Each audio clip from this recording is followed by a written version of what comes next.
Hi, I'm Parker Dahl, And I'm Warren Eichhoff, and welcome to So What? a place where we ask the question that so many of our students are thinking about when it comes to historical events. So what? Why do I need to focus on things that happened in the past? Shouldn't I focus on the future? Well, the following are but some of the answers to those questions, and as always, you should make up your opinion based on the facts. Today, we will talk to you about ancient civilizations. Specifically, the similarities between ancient civilizations. Do we get to talk about mummies? Mummies are so cool. They're like these people that died, and these other people come, they take these hooks, and they go for their brain. Yes. Okay. Fine, we'll talk about mummies, but first we should get something straight. Civilizations began to rise as nomadic people learned to farm. Farming allowed for them to produce enough food for the population to grow, but a farm does not mean you have started a civilization. In fact, most early civilizations share 8 different characteristics: cities, well organized central governments, central religions, job specialization, social classes, arts and architecture, public works, and of course, writing. These characteristics allowed for people to live together peacefully. Well, mostly. While things were peaceful, people could grow crops, make more tools, make their civilization better. So what? Hello, young scholar. Do you have a query you'd like to pose and thereby showing your interest in the class as a whole? Yeah, I do. Who cares about this stuff anyway? I'm only here because the school told me I had to in order to graduate someday. How is learning history, or more specifically, ancient civilizations, going to benefit my life in any way? I'm not going to become a historian, so how am I going to use this in the real world? As someone who's lived in the real world for some time now, I can say that I wish more people had paid attention to the past. Maybe there would be less subjugated people if we only understood the connections that existed between civilizations. Don't believe me? Well, what if we go back and talk to someone from one of these ancient civilizations? Why don't we go to the Fertile Crescent back in 5000 BCE, before current era? Hello, random individual. Can you please tell me a little bit about your life? What are your goals? Are you sad not to have an Instagram account? Well, I don't know what the gram is, but we all have what we need. I just want my family to be safe. We have made peace with another group in hopes that our combined strength will deter other groups from attacking us. Only problem is, we need more food, because agreements break when people are hungry. Carl has this crazy idea that we can move plants to one area and get more food. Personally, I think he's just lazy, but we need results, so we'll see. There's also been some disagreements between our groups. In order to reduce violence, they have put me in charge of fixing all the problems. My first action will be to make a list of all the problems. If only I could put words on stone for all of them to see. Yeah, I wonder when your civilization will learn to use burnt sticks to draw stuff. Is that Carl over there sleeping again? As you can see, people have had the same basic motivations for thousands of years. They simply want to live and for their families to be safe. Before we go much further, I want to address another question. Why study history? You've probably heard the old saying, those who don't learn history are doomed to repeat it. While there is some truth to this, what does that even mean? The truth is, your world is shaped by history. The tensions between nations, the structures of class, religion, philosophy, technology, every single decision you make is predictable based on historical trends. Learning history allows us to see the lines that connect everything. There's no such thing as pure good or pure evil. There will never be a perfect decision, but history and understanding it allows for us to get closer to that by making informed decisions. It's the reason we teach. We believe that an informed citizenry is capable of creating a better future. We have real problems today.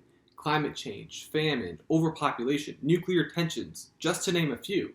So if we have problems today, why should we learn about ancient civilizations? Well, it turns out that ancient civilizations can be seen as a sort of early model for our current civilization. In fact, until the 16th century, people had lived in very similar agrarian societies, similar to those of 4000 BCE. You might think to yourself, I live in the greatest civilization in the history of the world! Such concerns are beneath me. Okay, let's look at another civilization that was the greatest the world had ever seen. Ancient Egypt began to rise up around the Nile River. This allowed for early settlers to develop systems of irrigation. In order to protect those new crops and trade for other materials, they established cities. Mesopotamia is another greatest civilizations in the history of the world. And it's actually a place where we see law being established for kind of the first time. And you have a lot of people that are living in a confined space and a city together. There's bound to be some tensions. Hammurabi's Code is a list of laws that are put into a stone slab that we actually have today. One such law states, if a man put out the eye of another man, his eye shall be put out. Ancient Egypt had complex religious structures. India developed Hinduism and Buddhism. Correct. Ooh, China developed Confucianism. Yes, and Ancient Greece was... oh my gosh, just let me finish. As I was saying, ancient Egypt had a system of pagan worship. Their gods would bless them with rain or curse them with drought. In fact, okay, Mr. Dahl, what is it? The Greeks were also pagan. Oh, and the Romans. Until they became Christian, that is. I think we get it. There are many reasons why complex religions show up in almost every different society. One of the most prominent theories says that these religions are how we make sense of natural life events like death. The ancient Egyptians, for example, had a ceremony where they would mummify their recently deceased. They would extract their organs and place them in jars. The brain would be extracted by utilizing a hook and pulling it through the nose. Mummies. So cool. The purpose of mummification was to prepare the body and soul for the afterlife. While mummification is not practiced in any of the major religions today, those religions do have rituals for the deceased. Job specialization allows for people to use their talents to help society in other ways. For example, during the Shang and Zhou periods, some Chinese people decided to study the planets and their movements and developed calendars. These calendars were then later used to better predict when to grow and when to harvest crops, leading to more food. Everyone knows about pharaohs, or at least has heard about them, but how else do social classes get instituted? The Aryans of Central Asia placed priests as the highest authority, warriors were second, herders, farmers, artisans, and merchants were third, and farm workers, servants, and other laborers were at the bottom. Arts and architecture are things that a society values a lot. Art allows people to honor their religion, have a sense of peace, and to reinforce class structures. The pyramids of ancient Egypt are an obvious example of this, built to honor the pharaohs and their final resting place. The pyramids are also believed to be not only important religious symbols, but examples of how the pharaoh is actually a living god. Well, until after they actually enter the pyramid, because they're not so alive anymore. Public works are something that every successful civilization needs. People need water, and having a well that allows people to not die is in the interest of that civilization. Irrigation systems that allow for the Nile River to evenly distribute water are another example of public works. Roads and plumbing are other examples, though it will take the majority of the world another 3,000 years to figure out plumbing. Writing would take off in many different civilizations. Cuneiform, which is impressions and clay tablets, would take off in Sumer.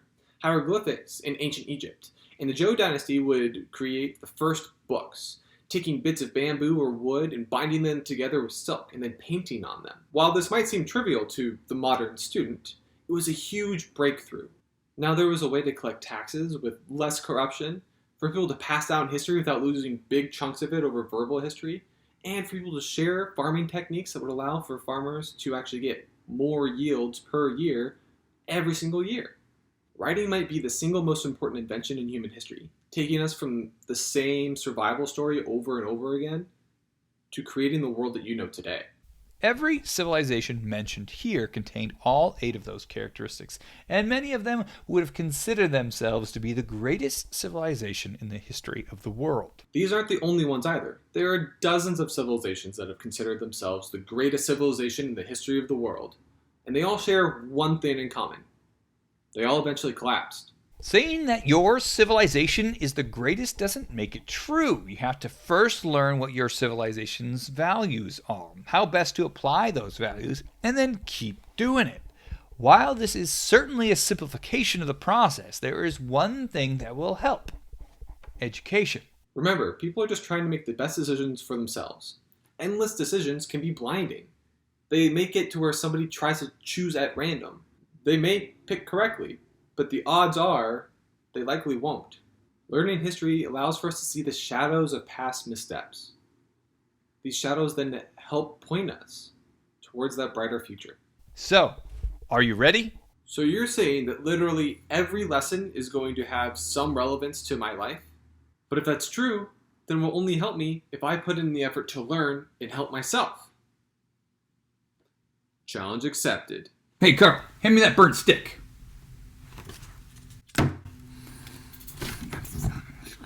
Got an idea.